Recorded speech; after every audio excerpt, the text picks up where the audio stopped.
नमस्कार साथियों, क्रांतिकारी युग में आपका स्वागत है। मैं हूं प्रमोद और आज हम एक बहुत ही महत्वपूर्ण विषय पर चर्चा करेंगे, एट्रोसिटी एक्ट पर। एट्रोसिटी एक्ट के मामले दिन प्रतिदिन बढ़ते जा रहे हैं। इसको लेकर श्री के.पी. गंगारे जी, जो मध्य प्रदेश हाई कोर्ट में इंदौर बेंच से है, एक बहुत ही विषय विशेषज्ञ के रूप में हमारे साथ उपस्थित है आज के वेबिनार कार्यक्रम में। सर, आपका बहुत बहुत स्वागत है। सभी सम्मानित साथियों को मेरा सादर जय भीम। और मैं आपको बताना चाहूंगा, मेरा पूरा नाम खिलाड़ी लाल गनगोरे है और मैं इंदौर मध्य प्रदेश हाई कोर्ट में वकील हूं। और मैं पिछले 20 सालों से मैं इंदौर हाई कोर्ट में जो है वकालत कर रहा हूं मैं। और आपका ये जो क्रांतिकारी चैनल है, ये बहुत ही अच्छा काम कर रहा है। हमारे समाज में ये जो जागृति का काम कर रहा है, इस प्रकार की जो जागृति जो है समाज के जो है सभी हिस्सों में आना चाहिए, ताकि जो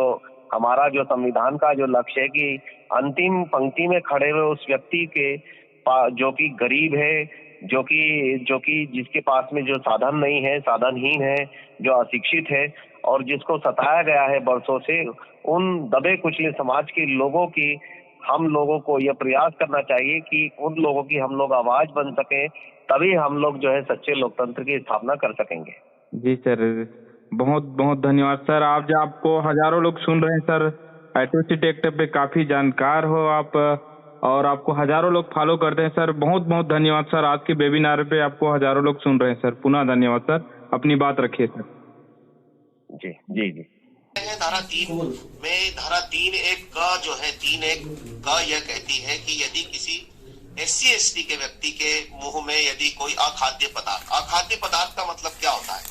अखाद्य पदार्थ का मतलब होता है कि जो खाया ना जा सके, जो खाने योग्य ना हो, ऐसा पदार्थ या घृणाजनक पदार्थ, जिनको देखने से, सुनने से, जिनको सूंघने से या जिनको स्पर्श करने से घृणा या नफरत उसको होती हो, ऐसा पदार्थ यदि वो किसी के मुंह में रखता है या अखाद्य पदार्थ पीने और खाने के लिए मजबूर करता है। जैसे भी कर्नाटक की भी आपने एक घटना सुनी होगी कि जिसमें जो है किसी जो है SC/ST के व्यक्ति के विरुद्ध जो है उसको जो है अखाद्य पदार्थ जो है जो उसको अखाद्य पदार्थ भी दिया और उसको जो है जो न पीने योग्य, वो बहुत ही गंदा शब्द मैं यहाँ बोल नहीं पाऊंगा, इतना मतलब उसको जो पीने योग्य नहीं है ऐसा तरल पदार्थ उसको पिलाया गया। आप समझ गए होंगे सम्मानित साथियों, ये कर्नाटक की घटना है जो लाइव लॉ में जो है प्रकाशित हुई थी। और ये अगर पीने के लिए मजबूर करेगा। फिर दूसरा जो है बी जो पार्ट है, बी पार्ट जो है वो दखलकृत परिसरों में और परिसरों के प्रवेश द्वार पर। दखलकृत परिसर क्या है? दखलकृत परिसर वह है कि जिसमें आपका दखल है, जिसमें आपका कहीं ना कहीं आपका उसमें कहीं ना कोई हक और अधिकार है। जैसे आपका पट्टा हो, आपका मालिकाना हक अधिकार हो, या मान लीजिए आपका उसमें विधिवत रूप से कोई कब्जा हो, ऐसे जो है कब्जे वाले परिसरों में और प्रवेश द्वार पर। तो जरूरी नहीं कि आपके घर के अंदर या जमीन जहां जितनी आपकी हद है उसके अंदर कोई करे, उसके प्रवेश द्वार पर भी। जैसे मान लो जहां आप गेट खोल रहे हो, उस गेट के बाहर भी यदि कोई मलमूत्र, पशु शव यानी जानवर का शव या कोई अन्य घृणाजनक पदार्थ इकट्ठा कर देगा, घर के बाहर भी ये इकट्ठा कर देगा, तो वो जो है ये एक अपराध है। अब आप सोचेंगे कि ये सब अपराध है, तो ये कैसे और किन परिस्थितियों में लागू होगा? सम्मानित साथियों, ये आप बात हमेशा ध्यान रखिए कि जो आरोपी है उसको इस बात का पता होना चाहिए कि ये व्यक्ति अनुसूचित जाति का व्यक्ति है, अनुसूचित जनजाति का व्यक्ति है, और उसकी जाति के कारण, उसके जाति का सदस्य होने के कारण वो जो व्यक्ति है उसने मलमूत्र फेंका, शव फेंका, घृणाजनक पदार्थ फेंका और उसके परिसर, दखलकृत परिसर के बाहर फेंका। मतलब जरूरी नहीं है आपके घर के अंदर फेंका, वो तो अपराध है ही है, लेकिन यदि घर के बाहर फेंका, घर के बाहर यानी दरवाजे पर भी फेंक दिया, तो भी ये अपराध है और वहां इकट्ठा कर दिया उसने, तो ये धारा 3(2)B के तहत जो है दंडनीय अपराध है। फिर तीसरा जो है वो 3(1)C ये कहती है कि क्षति और अपमानित करने के इरादे से, मान लीजिए किसी को चिढ़ आ गई, किसी को गुस्सा आ गया, और उसको लगता है कि नहीं अब मैं आज इसको छोड़ूंगा नहीं, और उसने चिढ़ के कारण और जो है अपमानित करने के और उसको नुकसान पहुंचाने के कारण जो है उसने पड़ोस में मलमूत्र, कूड़ा, पशुशा और घृणाजनक पदार्थ उन्होंने कर दिया। तो ये दूसरी परिभाषा। ऊपर की परिभाषा में आप देखिए कि दखलकृत परिसर बताए हैं 2B में, मतलब वहां के जहां आप जिस जगह की बात कर रहे हैं वहां पर आपका अधिकार हो। और 31C जो है उसमें बताया गया है, उसमें ऐसा कहीं नहीं बताया है कि जो वो जगह कौन सी है। उनका ये कहना है, ये मतलब इस धारा का कहना है कि क्षति करने और अपमानित करने और क्षुब्ध करने के आशय से पड़ोस में, तो वो जरूरी नहीं कि वो आपका दखलकृत परिसर हो। अगर दखलकृत परिसर नहीं भी हुआ, लेकिन यदि जहां आप खड़े और आपके पड़ोस में ये जानते हुए कि आप अनुसूचित जाति, अनुसूचित जनजाति के व्यक्ति हैं और आपकी जाति के कारण ये जानते हुए उन्होंने जो है ऐसा अगर किया है, तो ये भी 31C में जो है अपराध है। इसके अलावा 31D जो है वो यदि किसी सदस्य को यदि जूते की माला पहनाएगा और नग्न, अगर मान लो अभी आपने यूपी की घटना सुनी होगी साल 2 साल पहले कि पूरे के पूरे परिवार को जो है उन्होंने पूरे मोहल्ले में प्रताड़ित किया। आप सोचिए जरा कि आज भी कितनी विभत्सकारी घटनाएं हमारे समाज के ऊपर घटित हो रही है, और ये घटनाएं जो है वो खुलेआम जो है वो की जा रही है, बाकायदा इसका वीडियो ये लोग बना रहे हैं। तो आप सोचिए जरा कितनी दयनीय स्थिति है। और अर्धनग्न भी घुमाएगा, जरूरी नहीं कि आपको पूरा नग्न करे, अगर अर्धनग्न भी करता है, अगर आधा नग्न भी करता है तो भी 31D के तहत जो है कि ये दंडनीय अपराध है।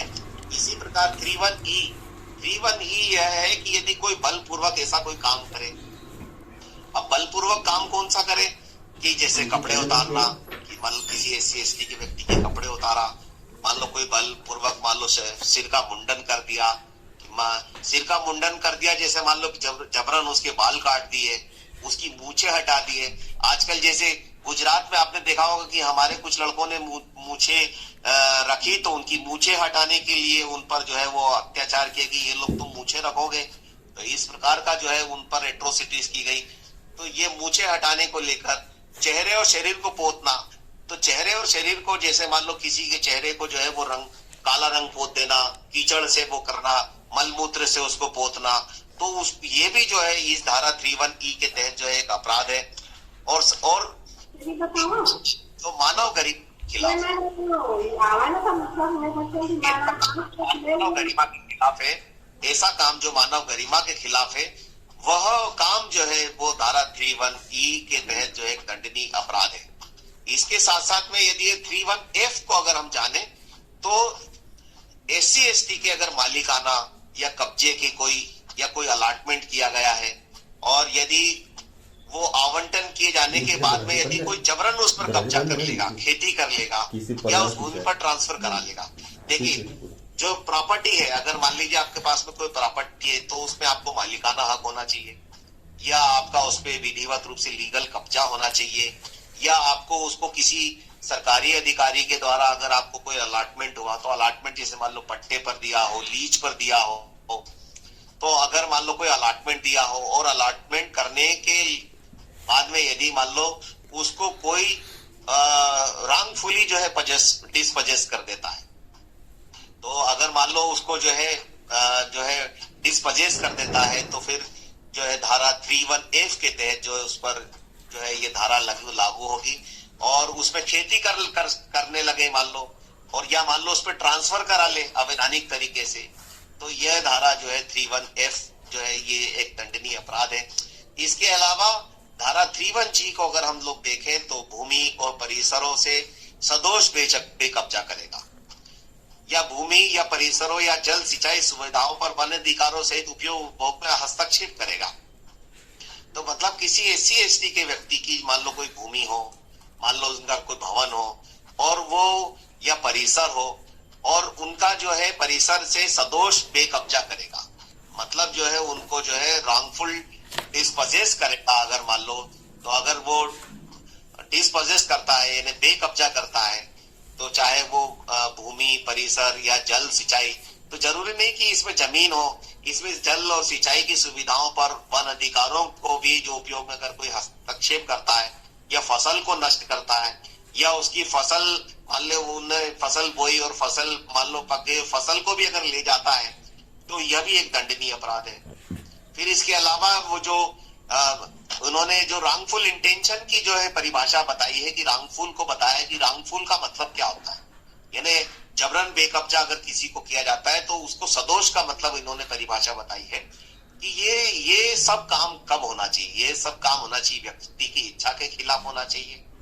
मतलब उस व्यक्ति की मर्जी के खिलाफ होना चाहिए। मर्जी के खिलाफ फसल ले गया हो, मर्जी के खिलाफ जो है वो भूमि पर कब्जा कर लिया हो,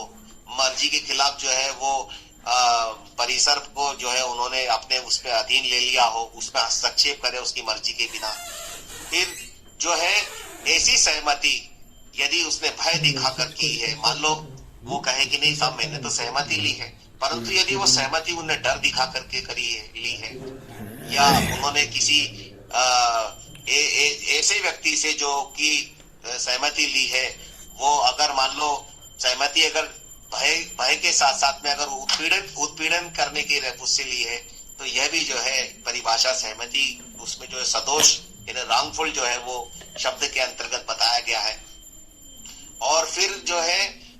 धारा 31H जो है अगर हम लोग देखें तो बेगारी प्रथा तो आप जानते हैं यदि कोई व्यक्ति बेगारी कराता है, बेगारी का मतलब होता है कि उससे काम तो करा लेना परंतु उसको उसके काम का उचित मूल्य नहीं देना, यह बेगारी प्रथा है। तो यदि बेगारी प्रथा का अगर कोई जारी रखता है तो उसको जो है धारा 31H में जो है ये जो है एक दंडनीय अपराध है। और यदि कोई जबरन किसी को मजदूरी पे ले जाएगा, बलात् श्रम करवाएगा, बंधुआ मजदूरी के रूप में काम करवाएगा, तो और ये सब काम ऐसा होना चाहिए जो सरकार या लोक प्रयोजन के लिए अधिरोपित किसी अनिवार्य सेवा, अगर मान लीजिए कोई अनिवार्य सरकारी सेवा है, इसके अलावा अगर कोई इस प्रकार से कोई किसी भी व्यक्ति को अगर बलात् श्रम अगर किया जा रहा है या बंधुआ श्रम करने के लिए तैयार किया जा रहा है तो ये 31H के तहत एक दंडनीय अपराध है। इसी प्रकार अगर हम लोग देखें 31I के तहत मानव, पशु और शवों के अंत्येष्टि ले जाना और कब्रों को खोदने के लिए विवश करना। तो मान लीजिए कोई SC/ST समाज के व्यक्ति मान लीजिए शांत हो गए हैं या उनकी मृत्यु हो गई है और उनकी मृत्यु हो जाने के बाद में उनकी मान लो मैयत ले जाना या अंत्येष्टि ले जाना और उनको कब्र खोदने के लिए विवश करना। मान लीजिए उनको दफन कर दिया है सामाजिक रीति रिवाज के अनुसार या तो और अगर उनकी कब्र खोदने के लिए या उनको अंत्येष्टि ले जाने के लिए जो है वो उनको अगर मजबूर करेगा तो यह भी जो है धारा 31I के तहत जो है एक गंभीर अपराध है। इसके अलावा 31J जो है वो है हाथ से सफाई करने के लिए तैयार करना, मतलब हाथ से मेला उठाने की जो एक प्रथा है। मतलब जो पहले जो सूखी लेट्रिन हुआ करती थी तो सूखी लेट्रिनों को जो है हमारे जो सफाई कर्मी जो भाई हैं हमारे समाज के,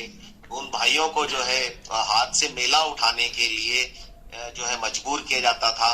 और तो ये जो है आज की तारीख में जो है मैनुअल स्क्वेंजिंग जो है वो पूरी तरह जो है पूरी तरह प्रतिबंधित है और मैनुअल स्क्वेंजिंग करना जो है वो एक दंडनीय अपराध है। और मैनुअल स्क्वेंजिंग को जो है धारा 31J के तहत जो है एक दंडनीय अपराध घोषित किया गया है। इसके साथ साथ में जो है किसी स्त्री को जो देवदासी के रूप में पूजा, मंदिर या किसी अन्य धार्मिक संस्था की देवी मूर्ति या पात्र के समर्पण को वैसे ही किसी अन्य प्रथा को निष्पादित और संवर्धन करेगा या उनको परमिशन देगा। यानी धारा 31K ये बताती है कि कोई भी महिला जो अगर SC/ST की है यदि उसको देवदासी के रूप में मान लो पूजा के रूप में चढ़ाए, मंदिर में चढ़ाए या धार्मिक संस्थान या देवी देवता या मूर्ति को जो है वो समर्पण करे। जैसे दक्षिण भारत में आज भी देवदासी प्रथा जो है वो अवैधानिक रूप से जो है चलाई जा रही है, जबकि देवदासी प्रथा पूरी तरह प्रतिबंधित है और SC/ST एक्ट में इसके लिए विशेष रूप से प्रावधान किया गया है कि यदि कोई इस प्रकार का अगर कोई देवदासी प्रथा अगर निष्पादित करेगा, संवर्धन करेगा, यानी प्रमोट करेगा, प्रमोट यानी बढ़ावा देगा, तो जो है उसको जो है या उसको परमिशन देगा। परमिशन देना भी गुनाह है, बढ़ावा देना भी गुनाह है, या उसको जो है मोटिवेट करना भी जो है एक प्रकार का गुनाह है। इसी प्रकार धारा 31L जो है ये बताया गया है कि किसी भी SC/ST के व्यक्ति को यदि कोई व्यक्ति मतदान न करने यानी वोट नहीं डालने और किसी खास व्यक्ति के लिए वोट डालने और विधि के द्वारा जो हमको तरीका बताया है उस विधि से वोट डालने नहीं देने से अगर कोई मजबूर करेगा या धमकी देगा या रोकेगा तो फिर जो है धारा 31 जो है A के तहत जो है अपराध है। इसके अलावा 31B जो है वो ये भी बताती है कि यदि कोई SC/ST का व्यक्ति है, यदि वो व्यक्ति नाम निर्देशन फाइल नहीं करने या उनको वापस लेने, मान लीजिए कोई व्यक्ति है नाम निर्देश करने के लिए मतलब नामांकन दाखिल करने के लिए, अभी पंचायत चुनाव होने जा रहे हैं मध्य प्रदेश में, मान लीजिए कोई हमारा SC/ST व्यक्ति अगर मान लीजिए पंचायत के चुनाव में भाग लेने जा रहा है और उसको नॉमिनेशन फाइल नहीं करने देगा कोई व्यक्ति, या धमकी देगा या रोकेगा या उसको डराएगा, तो इसको जो है इसमें जो है दंडनीय अपराध है। और इसके अलावा ऐसे नाम निर्देशन को व्यक्ति है उसे सामान्य कर्तव्य और कृत्यों के पालन में मजबूर करे, अभित्रस्त करे या बाधित करे। जैसे मान लीजिए कोई नगर निगम में मान लीजिए हमारे पार्षद हो, नगर निगम में मान लीजिए हमारे कोई नगर पालिका में महापौर हो, या ग्राम पंचायत में हमारे सरपंच हो, ग्राम पंचायत में मान लीजिए हमारे पंच हो, जनपद सदस्य हो, जनपद अध्यक्ष हो, आपका जिला पंचायत सदस्य हो, जिला पंचायत अध्यक्ष हो, यदि उनको कोई भी जो है उनका जो पद है, यदि उनका पद जो है उन्होंने जिनका जो पद है उनको धारण करने में अगर किसी भी प्रकार से कोई भी यदि उनके कर्तव्यों का पालन करने से रोकेगा या बाधा पहुंचाएगा या अभित्रस्त करेगा या उनको कर्तव्य के पालन करने में नहीं करने में मजबूर करेगा, तो ये एक दंडनीय अपराध है। मतलब मैं मान लीजिए आपने कई बार सुना होगा कि सरपंच को जो है झंडा नहीं फहराने दिया, जबकि वो परंपरा रही है कि सरपंच वहां झंडा फहराते, तो यह भी एक दंडनीय अपराध है। सरपंच को कुर्सी पे नहीं बैठने दिया गया, सरपंच को जो है वो जो तमाम जो उसका अधिकार है, तमाम जो पंचायत और नगर पालिका के तहत जो भी हमारे सदस्य और अध्यक्षों को जो अधिकार है उन अधिकारों का जो है उनको किसी प्रकार से पालन नहीं करने देना, तो यह भी जो है धारा 31N के तहत एक दंडनीय अपराध है। इसी के साथ साथ अगर आप देखें 31N जो है, 31N जो है यदि कोई व्यक्ति किसी भी उसको कोई चोट पहुंचाता है, गंभीर चोट पहुंचाता है, हमला करता है और सामाजिक और आर्थिक बहिष्कार आदि रोपित करता है, कब करता है? मान लीजिए कहीं पे चुनाव है, जैसे मान लीजिए पंचायत के चुनाव हो रहे हैं और पंचायत के चुनाव हो गए, वोट डल गए और वोट डालने के बाद में कोई व्यक्ति SC/ST के व्यक्ति को चोट पहुंचा दे, गंभीर रूप से घायल कर दे या उस पर हमला कर दे या उसका ये कह दे कि नहीं तुमने हमारे हिसाब से मतदान नहीं किया, उसका मान लो सामाजिक बहिष्कार कर दे, उसका आर्थिक रूप से बहिष्कार कर दे और या ऐसा करने की धमकी दे या उनको बोल दे कि देखो तुमको फलानी लोक सेवा के तहत जो फायदा है, लोक सेवा कौन सी लोक सेवा, जैसे देखो हम तुमको अब राशन नहीं दिलाने देंगे आगे से, हम तुमको जो है वो आगे से रोड पे चलने नहीं देंगे, बोरिंग का पानी नहीं लेने देंगे, यहाँ पर फिर जो है आप तुम्हारा जो है कोई भी जो है नाई जो है वो आपके बाल नहीं काटने देगा और या आपको यहाँ गांव से जो है किसी प्रकार से तालाब का पानी नहीं पीने देंगे, आपके बच्चों को हम स्कूल नहीं जाने देंगे। तो ये तमाम प्रकार के जो है वोट डालने के बाद में यदि सामाजिक आर्थिक बहिष्कार यदि किया जाता है, उनको चोट पहुंचाई जाती है, गंभीर रूप से घायल किया जाता है या उन पर हमला किया जाता है, तो यह 31N के तहत एक दंडनीय अपराध है। इसी के अलावा 31O जो है, यदि मान लीजिए किसी खास आदमी को वोट डालने और किसी खास आदमी को वोट नहीं डालने, और ये मान लो कानून के द्वारा जो तरीका बताया है उसके अनुसार वोट डालने के लिए यदि SC/ST के भी अगर कोई अपराध करता है, मतलब कोई भी खास आदमी को कहे कि नहीं आपको किसी व्यक्ति को वोट डालना है, ऐसा अगर वो करता है, मतलब वो आपको रोकता है या मजबूर करता है या आपको धमकी देता है, तो किसी खास व्यक्ति को मतदान करने नहीं करने, विधि द्वारा उपबंधित रीति से मतदान करने के लिए अनुसूचित जाति जनजाति के किसी सदस्य को इस अधिनियम के तहत कोई अपराध करेगा। और आमतौर पर देखा होगा हमारे जो है लोगों को, भोले भाले जो सीधे हैं, उन लोगों को जो है कोई भी आकर के इस प्रकार से मजबूर करने की कोशिश करता है, उनको ये लगता है कि इस समाज के लोग जो है वो ज्यादा विरोध नहीं करते, तो उनको बोले इनको कानून की जानकारी तो है नहीं है। लेकिन यदि उनको इस बात का विश्वास हो जाए कि नहीं, कानून में इन लोगों को बराबर जो है इनकी रक्षा के लिए उपचार मौजूद है, तो इसलिए हमारे लोग, यदि जितना हमारे लोग अवेयर होंगे उतना ही हम लोग उतने बड़े पैमाने पर हमारे लोगों के हितों की रक्षा कर सकेंगे। धारा 3(1) के बारे में भी आपने जाना कि जिसमें मतदान करने किसी खास आदमी के लिए, किसी खास आदमी को वोट नहीं डालने के लिए अगर मान लो कोई अगर व्यक्ति विवश करता है तो इस संबंध में जो है प्रावधान किया गया। इसी प्रकार धारा 3(1)P ये कहती है कि कोई भी झूठे, द्वेषपूर्ण और तंग करने वाले वाद और ठट्टी और अन्य विधि कार्रवाई संस्थित करेगा। मान लीजिए कोई एक ऐसा व्यक्ति जो जानबूझ करके आप वो उस व्यक्ति की आपकी जाति के कारण, मान लीजिए वो आपके खिलाफ झूठे जो है वो दावे लाता है, झूठा द्वेषपूर्ण, मान लो सिविल सूट लगा देता है आपके खिलाफ, या कोई क्रिमिनल प्रोसीडिंग अगर दाखिल करता है, और अगर वो क्रिमिनल प्रोसीडिंग अगर झूठी है तो ये मान के चलिए कि वो ये धारा जो है 3(1)P के तहत एक दंडनीय अपराध है।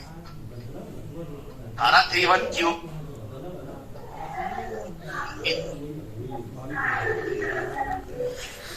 ये कि कोई भी तुच्छ, झूठे और तुच्छ सूचना देगा जो लोक सेवक अपनी विधि पूर्ण शक्ति का प्रयोग करने के लिए अनुसूचित जाति के किसी सदस्य को क्षति करने और शुद्ध करने के लिए करेगा। मान लीजिए आप थाने में मान लीजिए आप कोई व्यक्ति है और वो व्यक्ति, आपने कोई आपराधिक कार्य नहीं किया है, और मान लीजिए आपने कोई कुछ भी आपराधिक कार्य नहीं किया, लेकिन वो व्यक्ति झूठी सूचना देने के लिए थाने चला गया। लोक सेवक इन्हें वहां के थानाधिकारी को या वहां के थाने के जो पुलिस ऑफिसर को उन्होंने जो है ये कहा कि ये जो है फलाना जो है घटना हुई है, और वो जो घटना है झूठी है, और वो जो उस झूठी घटना को लेकर के उन्होंने जो है विधि पूर्ण कार्रवाई करने के लिए किसी सदस्य को, मतलब क्षति करने और शुद्ध करने के लिए करेगा। तो यदि SC/ST के किसी मेंबर को यदि नुकसान पहुंचाने के लिए या उसको अभित्रास करने के लिए या उसको किसी प्रकार से परेशान करने के लिए जो है यदि ऐसी झूठी सूचना ऐसे पुलिस अधिकारी को या लोक सेवक को दे जिसको कानूनन कार्रवाई करने का अधिकार है, तो धारा 3(1)Q के तहत ऐसी झूठी और फ्रेविलस इंफॉर्मेशन, फॉल्स एंड फ्रेविलस शब्द यूज किया गया है यहाँ पर। पब्लिक सर्वेंट को अगर फॉल्स एंड फ्रेविलस अगर इंफॉर्मेशन दी गई है तो ये एक दंडनीय अपराध बताया गया। इसी प्रकार जो सबसे इंपॉर्टेंट धारा जो ज्यादातर देखने में आती है वो आती है 3(1)R और 3(1)S। 3(1)R और 3(1)S ये दो धारा ऐसी है जो किसी SC/ST को, अब मैं 3(1)R बता रहा हूं कि 3(1)R बताती है कि SC/ST को अपमानित करने के इरादे से लोक दृष्टि में, ये ना पब्लिक व्यू होना चाहिए, पब्लिक व्यू में आने वाले किसी स्थान पर अपमानित और अभित्रस्त करेगा। मतलब जहां लोग हों, आसपास लोग हों, और आसपास लोग हों और उन आसपास के लोगों को सुनाई दे रहा है दिखाई दे रहा है, मतलब पब्लिक व्यू हो वहां पर पे, और वहां पर आपको जो है अपमानित करने के आशय से अभित्रस्त करेगा, यानी परेशान करेगा, अपमानित करेगा। अब अपमानित कैसे हो सकता है? उसकी जाति का नाम लेकर के हो सकता है, और उसको ये जानते हुए कि ये SC/ST का व्यक्ति है, उसको कुछ भी ऐसा शब्द बोल सकता है जो कि उसको अभित्रस्त करे, परेशान करे। तो जरूरी नहीं है कि यहाँ आपको, जैसे ये मैं आपको ये बहुत ज्यादातर हमारे लोग इसमें कंफ्यूज हो जाते हैं। हर बार उनको ये लगता है कि नहीं, हमारे को जाति देखने को मिला है कि बोले इसने जात का नाम तो लिया है, किसी जाति का नाम लेना अपराध नहीं है, ऐसा उनका कहना होता है। तो ऐसा नहीं है कि यदि उस व्यक्ति की जाति का नाम तो लिया, पर उस जाति के नाम को अपमान करने के इरादे से, यानी उनका अपमान करना इरादा हो, परेशान करना इरादा हो। जैसे कई लोग मजाक उड़ाते ना है, अरे बोले ये लोग तो होते ही ऐसे। तो अब आप समझ लीजिए कि मैंने किसी के जात का नाम नहीं लिया। यदि मैं किसी जात का नाम लेता और अगर मैं हंसी का पात्र बना रहा हूं, तो मतलब इसका मतलब मैंने पूरे ग्रुप को एक बात बोला, मतलब उस व्यक्ति को जिस जाति में वो पैदा हुआ है, उस व्यक्ति को व्यक्तिगत रूप से अगर आप बात कहो और परेशान करो, तो फिर वो भारतीय दंड संहिता में बात आ सकती है। कि भारतीय दंड संहिता में आप जो है वो 294 के तहत आप बोल सकते हैं कि साहब इन्होंने मुझे व्यक्तिगत रूप से गाली दी, अपमानित किया। लेकिन यदि वो व्यक्तिगत रूप से न देते हो, उसने पूरे उसके समाज को गाली दी, समाज को अपमानित किया, समाज को अभित्रस्त किया, तो that is the punishable offence. लेकिन यहाँ हम एक बात और बताना चाहेंगे कि सरकार ने यह पब्लिक व्यू शब्द कह दिया है, ये गलत। इसको मैं इसलिए गलत में कह रहा हूं कि सरकार को ये चाहिए, जरूरी नहीं जो अपराधी होगा वो सब लोगों के सामने जाति का अपमान करे। वो किसी के घर में भी कर सकता है, किसी को कान में भी बोल सकता है, उसको गाली देते हुए वो बोल सकता है कि देख रहे तू तो ऐसा है। तो उसको जो है जरूरी नहीं होना चाहिए कि वो पब्लिक व्यू में हो। जैसे मान लीजिए आप एक चीज जो आप देखें कि एक मान लीजिए किसी महिला के साथ में कोई छेड़छाड़ हो और मान लो बंद कमरे में, तो भी वो मान्य होता है और वो उसको जो है कानूनन अपराध मान्य है, मतलब उसको कानूनन अपराध घोषित किया गया है और उसमें खाली उस महिला की गवाह पर, उस व्यक्ति पर सजा दी जा सकती है। परंतु यदि SC/ST का व्यक्ति अगर उसके साथ में किसी व्यक्ति ने बंद कमरे में ऐसा किया है, तो सरकार को चाहिए कि इसमें जो पब्लिक व्यू शब्द है वो जरूर हटाए, क्योंकि इससे कई बार परेशानियों का सामना करना पड़ता है। हमारे SC/ST वर्ग के व्यक्ति को, उनको ये लगता है कि भाई इन्होंने मुझे गाली तो दी, तो अब वो कहाँ से लोगों को लाया कि नहीं 4 लोग आओ तुम सुनो ये मेरे को गाली दे रहा है, मतलब ये अब वो कहाँ से लोगों को इकट्ठा करे कि साहब देखो इसने मेरे को गाली दी। अब उसने अगर मान लो अकेले में भी गाली दी, तो उसने जो गाली दी तो उसको कहीं ना कहीं या उसने जाति सूचक शब्द बोले या उसने मेरे को जाति के नाम पर अपमानित किया, और ये बात जानते हुए ताकि मैं अपने आप को इतना अपमानित महसूस करूं कि मुझे ग्लानि हो जाए कि मैं नीच जाति में पैदा हुआ हूं। इसमें यही बात आप मान लीजिए, कोई जरूरी है कि वो पब्लिक व्यू में बोली जाएगी, ये बात जरूरी नहीं है उसको पब्लिक व्यू में बोली जाए। परंतु सरकार को चाहिए कि ऐसी इस प्रकार की घटना को पब्लिक व्यू में भी बोला जा सकता है और अकेले में भी बोला जा सकता है। तो सरकार को इस प्रकार के 31R और 31S जो है, पहले आपने ये जो धारा है आप जाने होंगे कि 3-1-10 के नाम से काफी फेमस हुआ करती थी कि 3-1-10 लगेगी, 3-1-10 लगेगी। तो अभी इसको जो है 31R और 31 के रूप में हम लोग जानते हैं।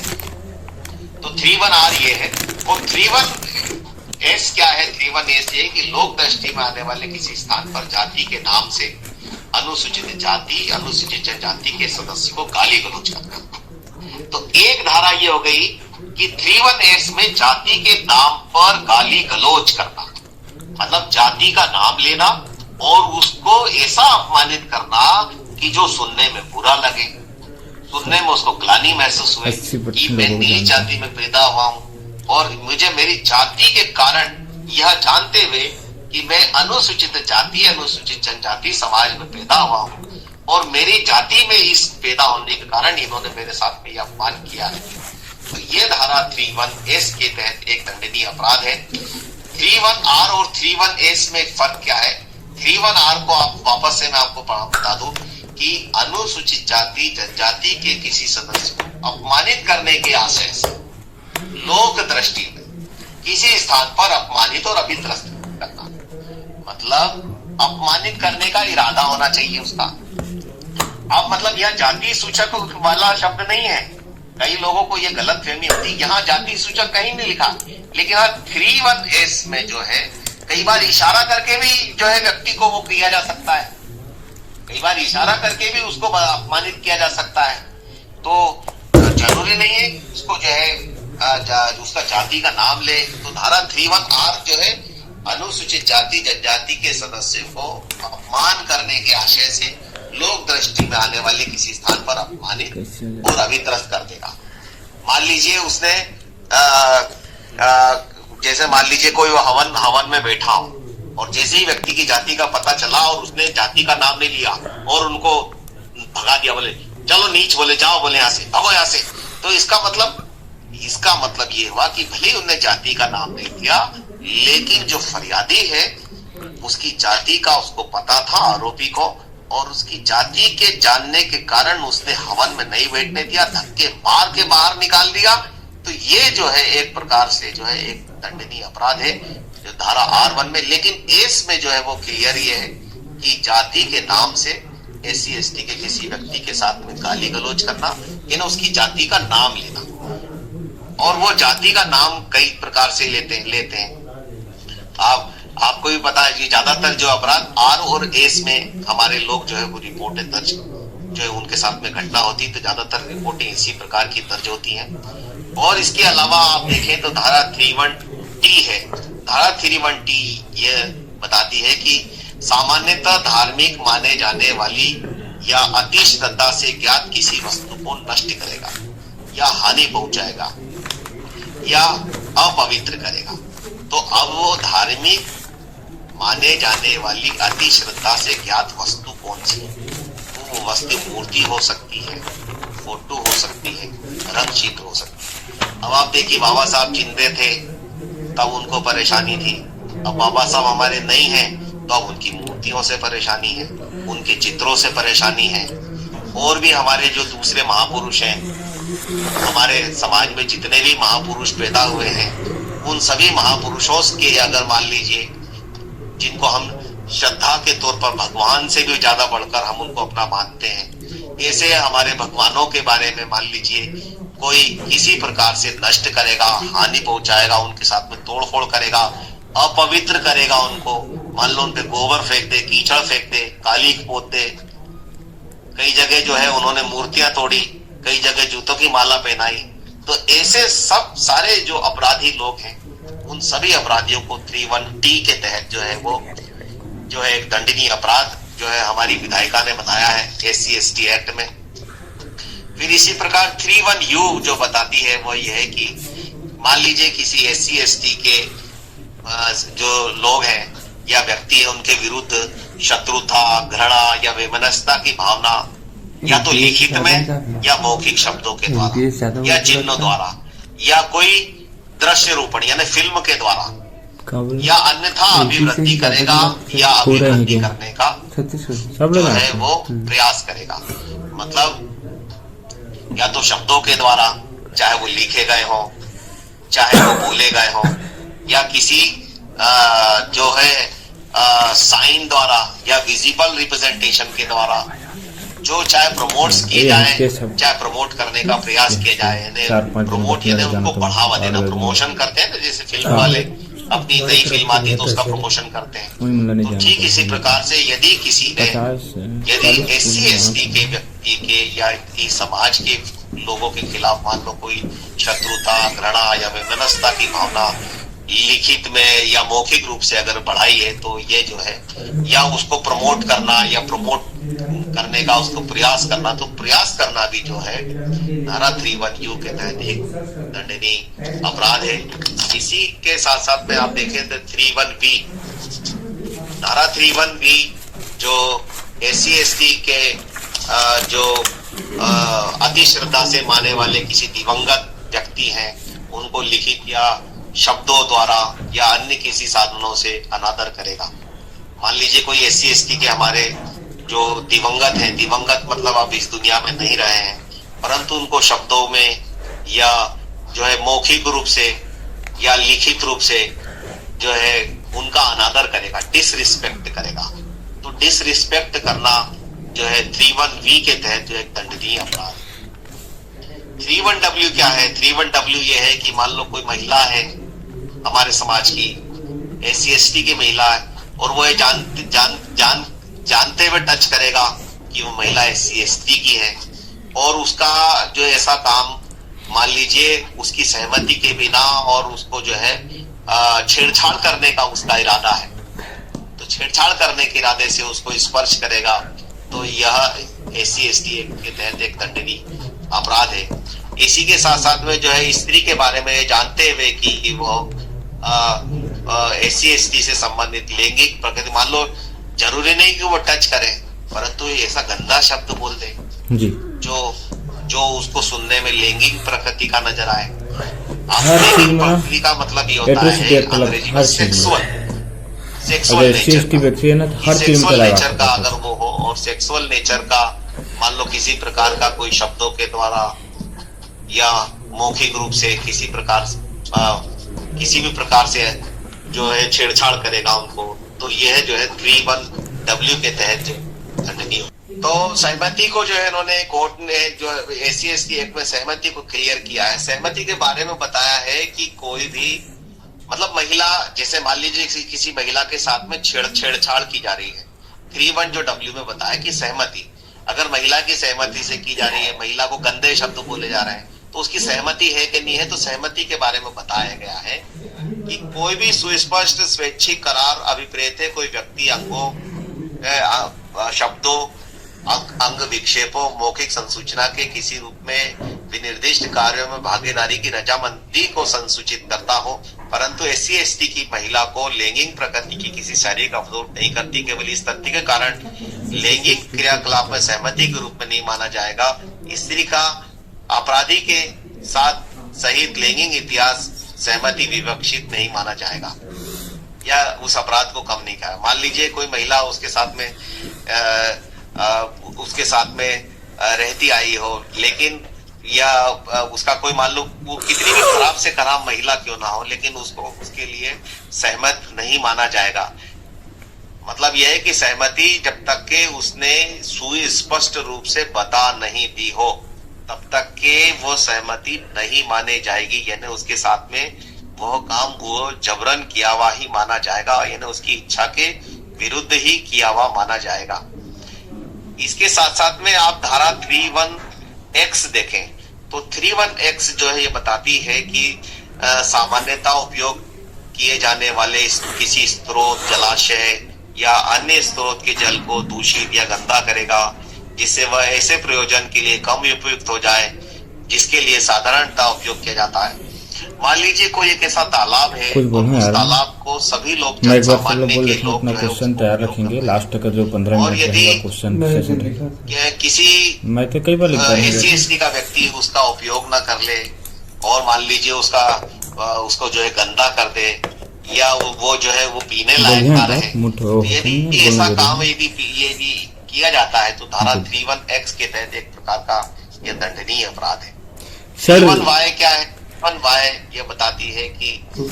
कोई भी लोक समागम के किसी स्थान से गुजरने का रूढ़िगत अधिकार से इनकार करेगा। रूढ़िगत अधिकार का क्या होता है? जैसे मान लीजिए हम बरसों से किसी पगडंडी में चल रहे हो, किसी रोड पर चल रहे हो, किसी से गुजर रहे हो, यदि वहां से गुजरने से वो मना करे या रोके, या ऐसे लोक समागम के इस स्थान का उपयोग या पहुंच रखने से निवारित करने या बाधा पहुंचाए। मान लीजिए वहां बीच में गड्ढा खोदते हो, या मान लीजिए वहां पर भी बीच में कोई दीवार बना दे या कोई बाधा पैदा कर दे, तो यह भी जो है धारा 31 जो है वो Y के तहत एक प्रकार की दंडनीय अपराध है। इसके साथ साथ धारा अगर आप 31Z देखें तो कोई भी घर, गांव या स्थान छोड़ने के लिए मजबूर कराएगा। मान लीजिए SC/ST के किसी व्यक्ति को घर, गाँव या उस स्थान को निवास के रहने की जगह मान लो छोड़ने के हर लिए मामले में ना करता एट्रोसिटी है एक्ट या लगा मजबूर करवाएगा।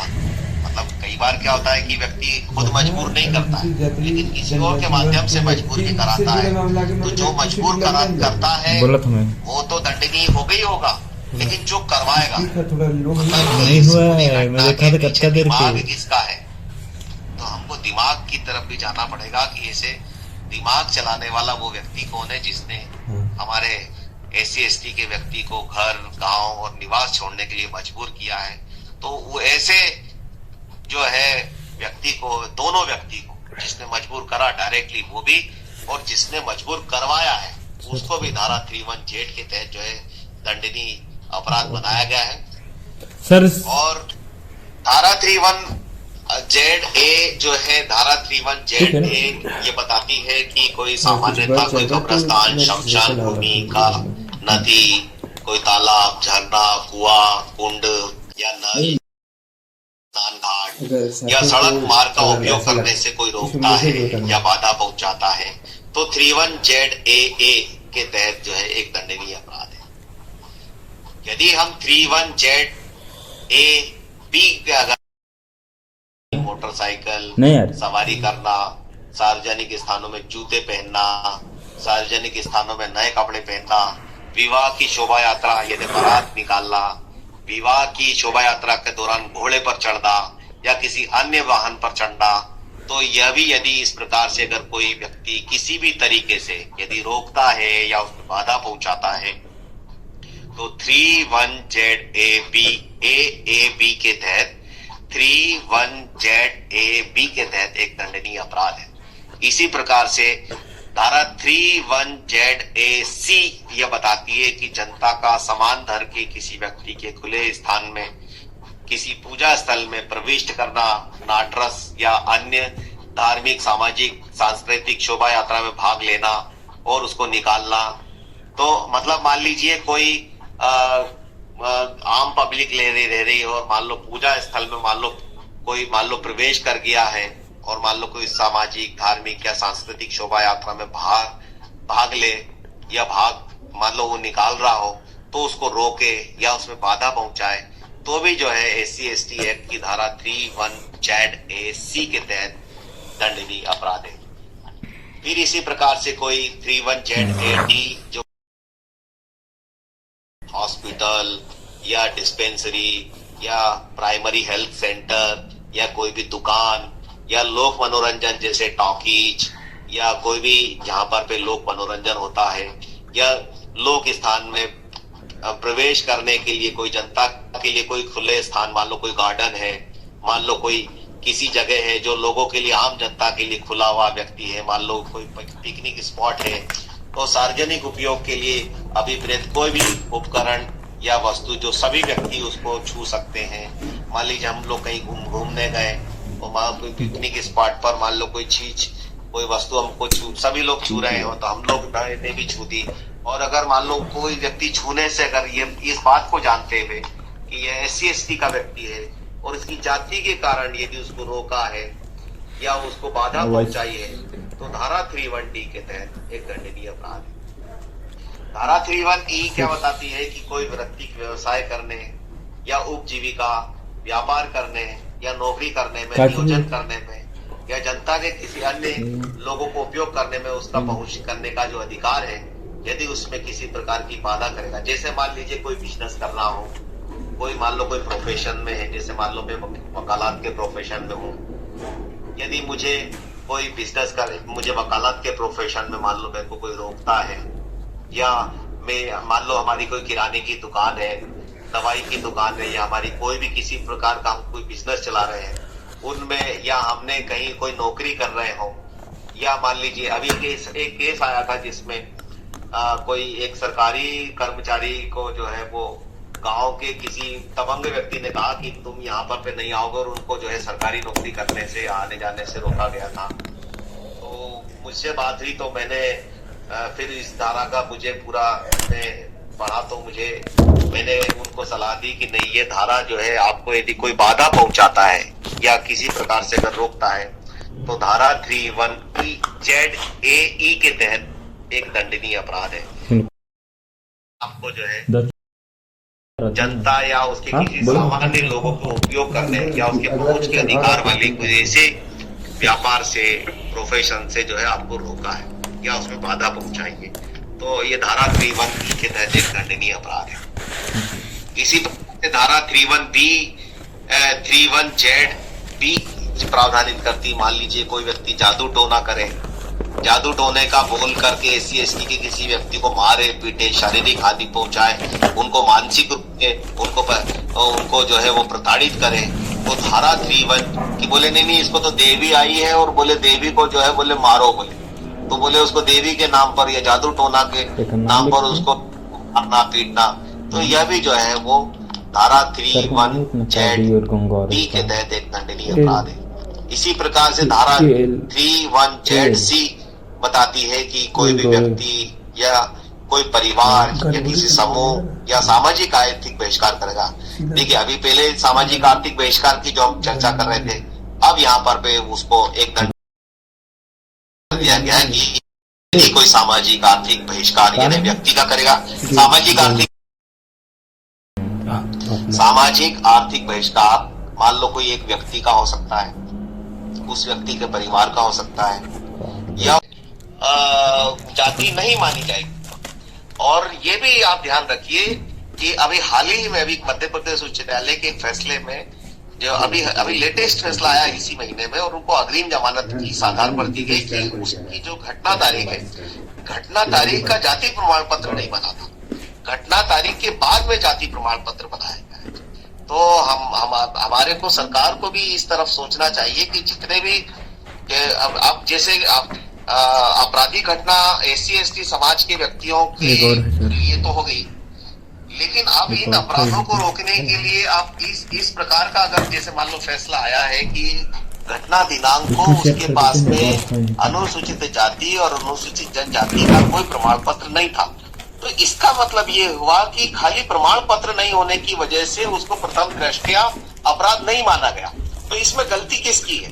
मैं ये समझता हूं कि प्रत्येक व्यक्ति के पास में जैसे राशन कार्ड होना चाहिए, प्रत्येक व्यक्ति के पास में जैसे आधार कार्ड होना चाहिए, प्रत्येक व्यक्ति के पास में वोटर कार्ड होना चाहिए, ठीक इसी प्रकार के अनुसूचित जाति जनजाति अत्याचार निवारण अधिनियम बनाया गया है। जिन लोगों को रिजर्वेशन की मान लो एलिजिबिलिटी बताई गई कि नहीं आप इस कैटेगरी में आ रहे हैं तो आपको आरक्षण का लाभ मिलना चाहिए, तो मुझे लगता है ये सरकार की। सभी साथियों का बहुत बहुत धन्यवाद जो क्रांतिकारी युग के बैनर तले एट्रोसिटी एक्ट के मामले पर शानदार वेबिनार में भाग लिए, सहयोग किए। पुनः आप सभी का धन्यवाद।